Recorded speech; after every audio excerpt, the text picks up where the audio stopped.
एक बार माँ ने पूछा कि प्रभु ये आप मुंडों की माला क्यों पहनते हो? हैं? ब्रह्मा भी मणि माला पहने, विष्णु भी मणि माला पहने, ब्रह्मा भी मणि माला पहने, विष्णु भी मणि माला पहने, ब्रह्मा भी मणि माला पहने, विष्णु भी मणि माला पहने, ब्रह्मा भी मणि माला पहने, विष्णु भी मणि माला पहने। पर देव तुम्हारे हैं कैसे, जो मुंडों की माला पहने, पर देव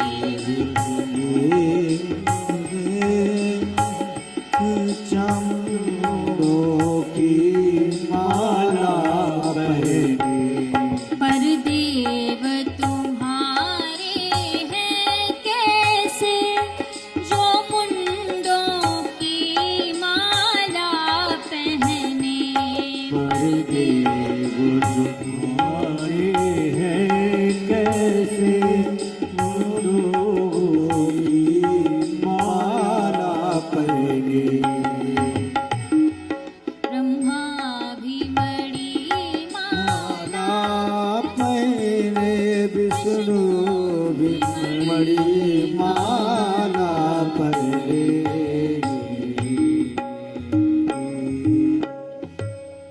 एक बार नारद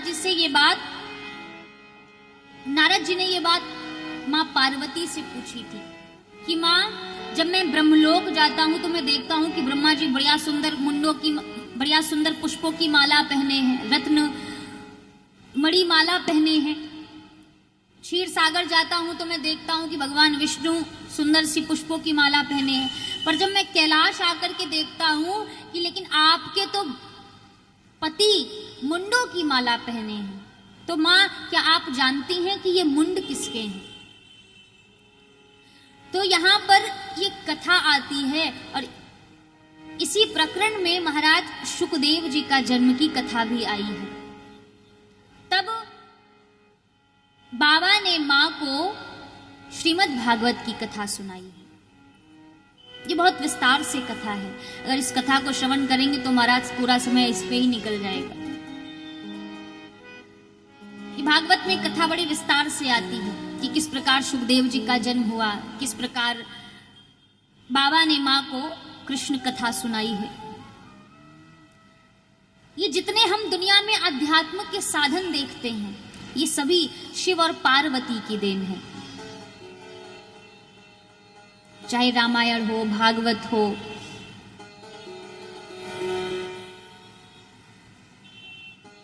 चाहे जितने तंत्र मंत्र हो,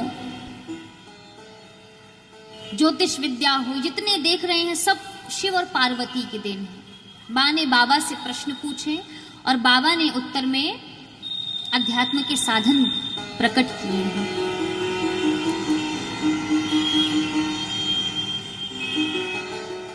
माँ ने कहा कि प्रभु हमको योग सीखना है, तो बाबा ने माँ को योग सिखाया।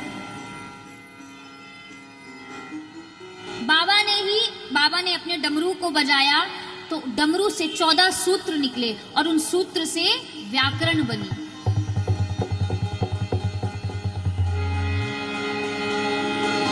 बाबा ने माँ को योग सिखाया। बाबा नाव में माँ के साथ विहार कर रहे थे। अचानक उनके शरीर से एक भस्मी गिरी। उस भस्मी को एक मछली ने खा लिया और उससे ही नाथ संप्रदाय के पहले गुरु मछेंद्र नाथ का जन्म हुआ। तो जो योग हुए हैं, ये तो वशिष्ठ योग, पतंजलि योग, ये सब बाद में हुए हैं। जो पूर्व का योग था, जो सबसे आरंभिक योग था, वो भगवान शिव के द्वारा शिव योग प्रकट हुआ। अब यहाँ पर देवता विचार कर रहे हैं कि बाबा का विवाह तो हो गया, लेकिन बाबा तो अध्यात्म से बाहर ही नहीं निकल रहे हैं। और ताड़कासुर यहाँ हम देवताओं को त्रास देने में लगा है, क्योंकि उसको वरदान था कि उसको शिव और शक्ति का अंश ही मार सकता है। तो सभी देवताओं ने विचार किया कि भाई बाबा भोलेनाथ कब संतान की उत्पत्ति करेंगे, कब ताड़कासुर मारा जाएगा। ये यहाँ पर विचार ही कर रहे थे कि आज बाबा भोलेनाथ ने माँ से कहा कि देवी, हमको लगता है कि जन कल्याण के लिए हमको अपने पुत्र को जन्म देना है।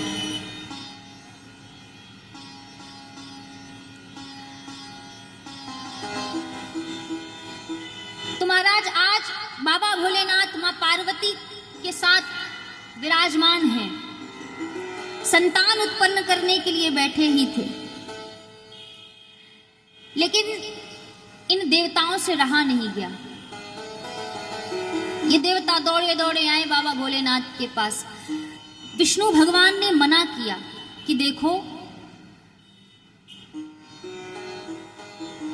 जब कोई स्त्री और पुरुष विहार कर रहे हो तो उनके मध्य नहीं जाना चाहिए, सब अच्छा होगा। भगवान शिव सब जानते हैं, सोई जानो सोई देहि जनाई, वो सब जानते हैं, उनको पता है कि कब क्या करना है। इसलिए आप मेरी बात माने, आप उनके मध्य मत जाइए। विष्णु भगवान ने समझाया देवताओं को, चिंता नास्ति जगद्धाता सर्वभद्रम भविष्यति, आप सभी चिंता मत करिए, भगवान शिव सबका कल्याण करेंगे। और महाराज यहाँ पर बाबा भोलेनाथ माँ पार्वती को अपना तेज प्रदान करने वाले थे, लेकिन उतने में ही देवता दौड़े दौड़े आए और भगवान शिव का वो तेज गिर गया अग्नि के ऊपर। भगवान शिव उस तेज को माँ पार्वती को प्रदान करते और उसी तेज से संतान की उत्पत्ति होती। लेकिन जैसे ही देवता आए तो महाराज वो तेज गिर गया अग्नि के ऊपर। अब अग्नि उस तेज को सहन न कर पाया, क्योंकि शिव और शक्ति का तेज था। तो अग्नि उस तेज को सहन न कर पाया, उसने वायु को सौंप दिया। वायु भी उस तेज को सहन न कर पाए, तो वायु ने हिमालय पर फेंक दिया। हिमालय भी शिव के तेज को सहन नहीं कर पाए, तो उन्होंने गंगा जी में फेंक दिया। महाराज गंगा भी शिव और शक्ति के तेज को, क्योंकि वो साधारण नहीं था, वो केवल शक्ति ही उस तेज को सहन कर सकती थी। ये सामर्थ्य केवल मां भगवती में थी कि शिव के तेज को वो संभाल सकती थी, सहन कर सकती थी। तो मां गंगा स्वयं शिव के तेज को संभाल नहीं पाई, उनसे सहन ना हुआ, और मां गंगा ने अपने किनारों पर रखी हुई सरकंडों पर उस तेज को फेंक दिया। यही शिव का तेज जो था, इसी से एक छोटा सा बालक कार्तिकेय उत्पन्न हुआ, कार्तिकेय के रूप में उत्पन्न हुआ। उस दिन कृतिका नक्षत्र था। कृतिका नक्षत्र की अधिष्ठात्री 6 माताएं गंगा में स्नान करने के लिए आई थी। उन्होंने देखा कि सुंदर सा एक बालक है जो रो रहा है। उन देवियों ने उस बालक को उठाया। अब वो 6 देवी थी, बालक एक था। उनमें से कोई कहती कि ये मैं लूंगी, ये बहुत सुंदर है, ये मेरा बालक है। कोई देवी कहती कि मैं लूंगी, ये मेरा बालक है। वो बालक एक था, देवियां 6 थी, इसलिए उस बालक के 6 मुख हो गए। बालक ने जिस देवी की तरफ देखा उसी तरफ उनका एक मुख प्रकट हो गया, इसलिए कार्तिकेय भगवान के 6 मुख हैं। अब यहां पर मां पार्वती ने देखा कि मेरा जो तेज था, जो शिव मुझे प्रदान करने वाले थे, वो तेज कहां गायब हो गया। अग्नि से पूछा, अग्नि ने कहा कि प्रभु मैं आपके तेज को सहन न कर पाया, मैंने वायु को फेंक दिया। वायु से पूछा गया कि मेरा तेज कहां गया, तो वायु कहता है कि प्रभु मैं भी आपके तेज को सहन न कर पाया, मैंने हिमालय पर फेंक दिया। मां को क्रोध आ गया। मां ने कहा कि आज तुम सभी देवताओं के कारण मैं पुत्र से वंचित हो गई, मैं मां नहीं बन पाई, इसलिए मैं श्राप देती हूं कि जिस प्रकार मैं मां नहीं बन पाई हूं, मैं पुत्र के सुख से वंचित हो गई हूं, तुम सभी देव की देवियां कभी संतान उत्पन्न नहीं कर पाएंगी। मां ने श्राप दे दिया। मां ने सबको आदेश दिया कि शीघ्र ही मेरे तेज को ढूंढो, मेरे पुत्र को ढूंढो। तो महाराज नारद जी ढूंढते ढूंढते पहुंचे हैं गंगा के किनारे। उन 6 माताओं से मिले और कहा कि देवियों, ये तेज, ये पुत्र आपका नहीं है, ये भगवान शंकर और उनकी अर्धांगिनी मां शक्ति का है, इसलिए आप पुत्र को वापस कर दीजिए। लेकिन उन देवियों ने मना कर दिया, बोले ये पुत्र हमको मिला है, इसलिए ये हमारा ही पुत्र है।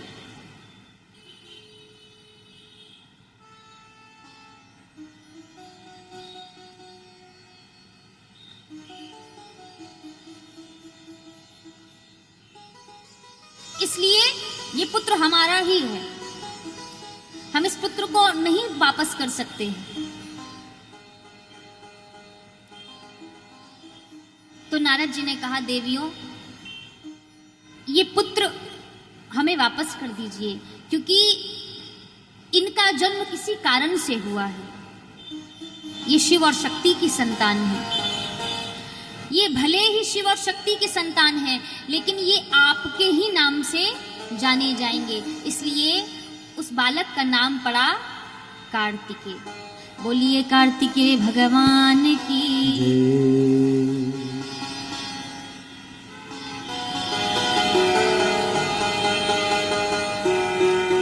कार्तिकेय का जन्म हुआ।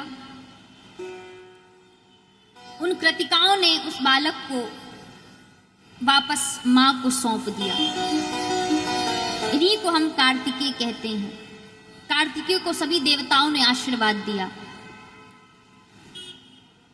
किसी ने यज्ञोपवीत दिया, किसी ने कमंडल दिया, किसी ने चिरंजीवी होने का आशीर्वाद दिया, किसी ने ऐरावत हाथी दिया, किसी ने वज्र दिया, किसी ने रत्नमाला दी। सभी देवताओं ने कार्तिकेय भगवान को कुछ ना कुछ भेंट प्रदान करा है।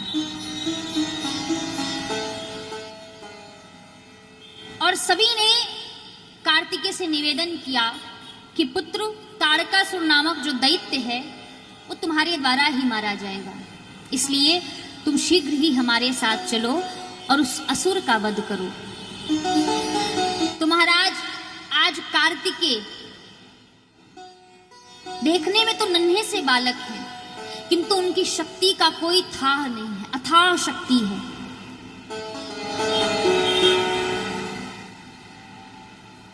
शिव और शक्ति का अंश है, इसलिए उनमें शक्ति की कोई था नहीं है। अथाह शक्ति से परिपूर्ण है भगवान कार्तिकेय। देवताओं के कहने पर आज कार्तिकेय भगवान सभी देवताओं के साथ युद्ध करने के लिए आए हैं। ताड़कासुर से भयंकर युद्ध चल रहा है। इस युद्ध के प्रकरण में कहते हैं कि स्वयं विष्णु आए हैं ताड़कासुर से युद्ध करने, वीरभद्र आए। वो ताड़कासुर भगवान विष्णु के सुदर्शन चक्र से भी नहीं मर रहा था। स्वयं मां चंडी आई उससे युद्ध करने के लिए, पर जब वो नहीं मरा तब आकाशवाणी हुई कि कार्तिकेय को आगे करिए, तभी ये असुर मारा जाएगा। तब सभी देवताओं ने कार्तिकेय को आगे किया। एक समय के लिए तो महाराज ताड़कासुर ने कार्तिकेय को भी मूर्छित कर दिया। इतना बलवान था ताड़कासुर। लेकिन भगवान कार्तिकेय ने अपनी शक्तियों का प्रहार किया। देदीप्यमान जैसे ही शक्तियों का प्रहार किया उस ताड़कासुर पर, तो ताड़कासुर छिन्न भिन्न हो गया।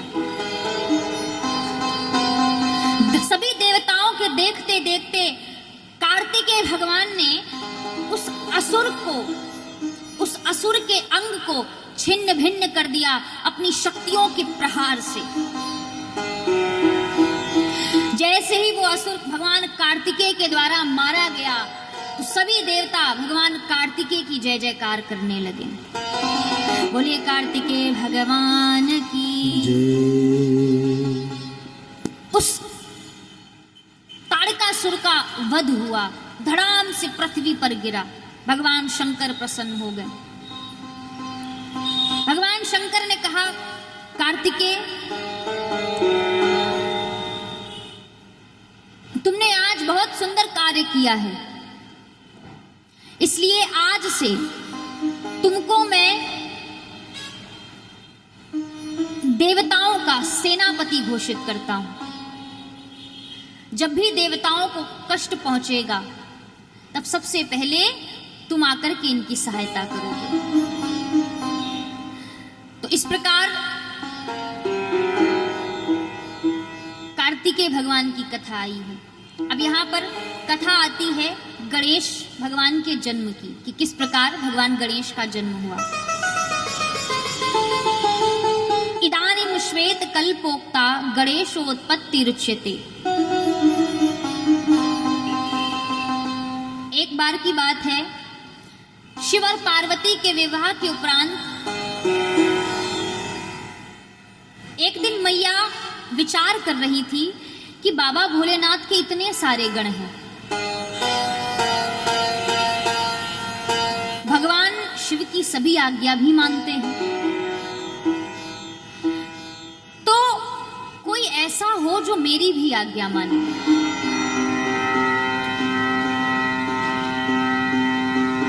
तो महाराज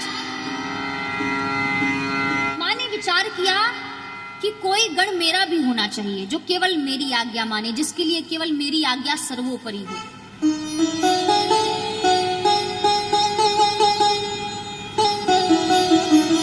मैया भोजन बना रही थी, उसी समय सनकादिक ऋषि आ गए।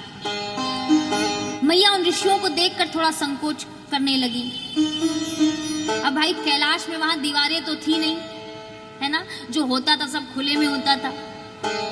तो मां को लगा कि कोई भी भीतर आ जाता है बिना पूछे ताछे।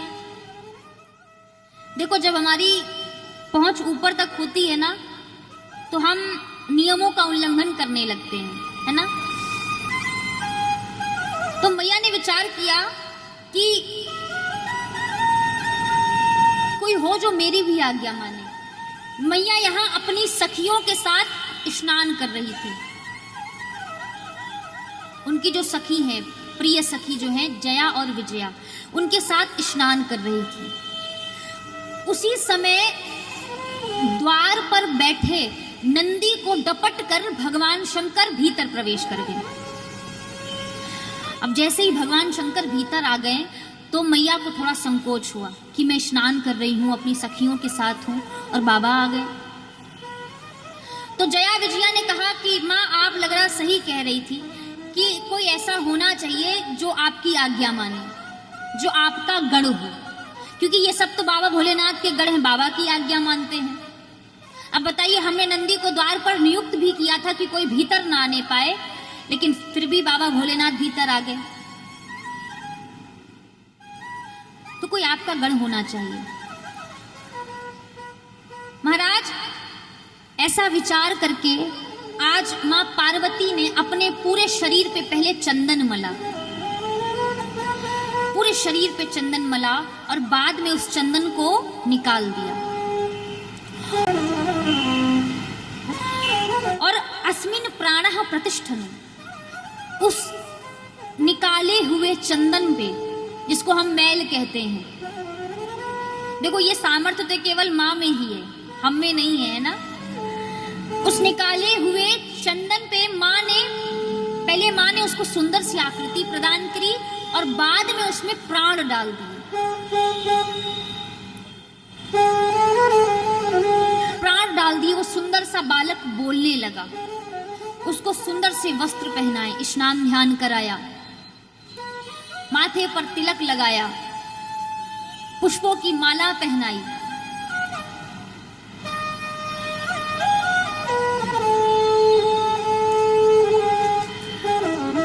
और मां ने कहा कि आज से तुम मेरे पुत्र हो, मैं तुमको पुत्र रूप में स्वीकार करती हूं।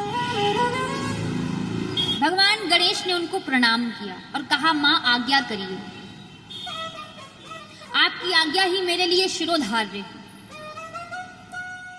मां ने कहा कि देखो, आज से तुम मेरे द्वारपाल हो, मेरी आज्ञा के बिना कोई भीतर प्रवेश ना कर पाए। मां ने भगवान गणेश को अपनी गोद में उठाया और खूब लाड़ लड़ाने लगी। एक छोटी सी लाठी पकड़ा दी और कहा, द्वारपालो भवाद्य, आज से तुम मेरे द्वारपाल बनोगे। भगवान गणेश ने कहा, ठीक है मां। अब मां के द्वारपाल बन गए भगवान गणेश। एक दिन मां ने गणेश जी से कहा कि पुत्र, आज मैं कुछ भीतर विशेष कार्य कर रही हूं, इसलिए ध्यान रखना कि कोई भी भीतर ना आने पाए। भगवान गणेश ने कहा, ठीक है। अब द्वार पर गणेश भगवान बैठ गए लाठी लेकर के कि कोई भीतर नहीं जाने पाएगा।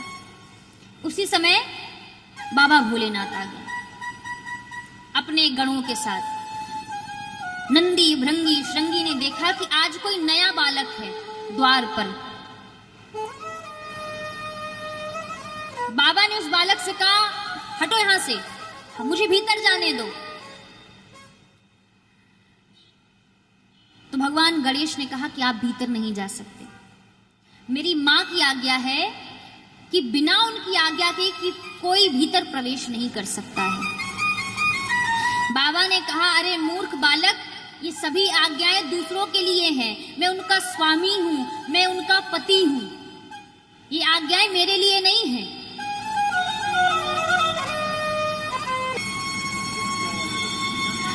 भगवान शंकर कहते हैं, साइड हटो, मुझे भीतर जाने दो।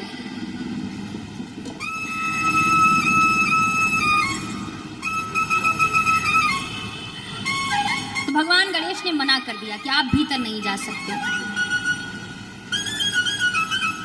भगवान शिव को क्रोध आ गया, अपने गणों से कहा कि जरा इनसे निपटो, ये हमको ही भीतर नहीं जाने दे रहे। अब महाराज उस छोटे से बालक के सामने नंदी, भृंगी, श्रृंगी सब आ गए उससे युद्ध करने के लिए। और जो भी भगवान गणेश के पास जाता युद्ध करने के लिए, पिट के वापस लौट आता। अब भगवान शंकर परेशान हैं कि ये तो सबको हरा रहा है युद्ध में।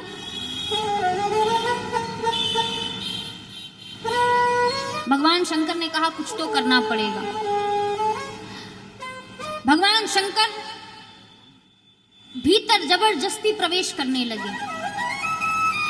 भगवान गणेश ने अपनी लाठी से भगवान शिव को पीछे ढकेल दिया। जब पीछे ढकेला तो भगवान शंकर को क्रोध आ गया और क्रोध में आकर के भगवान शंकर ने कहा कि ए मूर्ख बालक, तू जानता नहीं है मेरी शक्ति को, एक प्रहार से ही मैं तेरी हत्या कर सकता हूं, इसलिए यदि तुझे अपने प्राण प्यारे हैं तो तू मुझे भीतर जाने दे। अब देखो महाराज जिद पे आ गई। कहते हैं स्वर्ग से देवता भी, भगवान विष्णु आए हैं उस बालक से युद्ध करने के लिए, और बहुत समय तक युद्ध चलता रहा, लेकिन गणेश जी से कोई जीत नहीं पा रहा। भगवान गणेश सबको हरा रहे हैं, उनसे कोई जीत नहीं पा रहा।